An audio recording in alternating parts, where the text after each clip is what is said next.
Mahesh Babu Rajamouli cinema Gupchup గా shooting మొదలైపోయింది.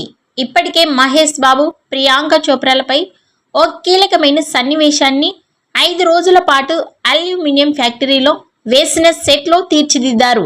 తదుపరి schedule కోసం త్వరలోనే మొదలు పెట్టనున్నారు. ఈ సినిమాలోని ఓ కీలకమైన పాత్రలో నానా పటేకర్ కనిపించబోతున్నాడని టాక్. ఆయనపై కూడా లుక్ టెస్ట్ నిర్వహించారని ఇన్సైడ్ వర్గాల నుంచి టాక్ అందుతోంది. ఇందులో మహేష్ బాబు తండ్రి పాత్రకు చాలా ప్రాధాన్యత ఉంటుంది. ఆ పాత్ర కోసం ఎవరిని ఎంచుకుంటారా అనేది ఆసక్తిని రేకెత్తిస్తోంది. నానా పటేకర్ని తీసుకోనుందా, మహేష్ తండ్రి పాత్ర కోసమా కాదా అనేది తెలియాల్సి ఉంది. మరోవైపు ఈ సినిమా టైటిల్ కోసం కూడా అన్వేషణ మొదలైంది.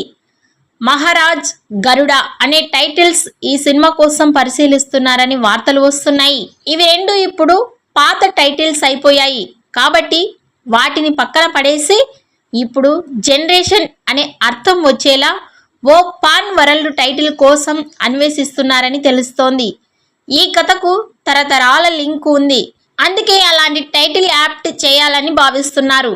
ఈ వీడియో నచ్చినట్టయితే లైక్ చేయండి, షేర్ చేయండి. మరిన్ని లేటెస్ట్ అప్డేట్స్ కోసం మా ఛానల్ని సబ్స్క్రైబ్ చేసుకోండి.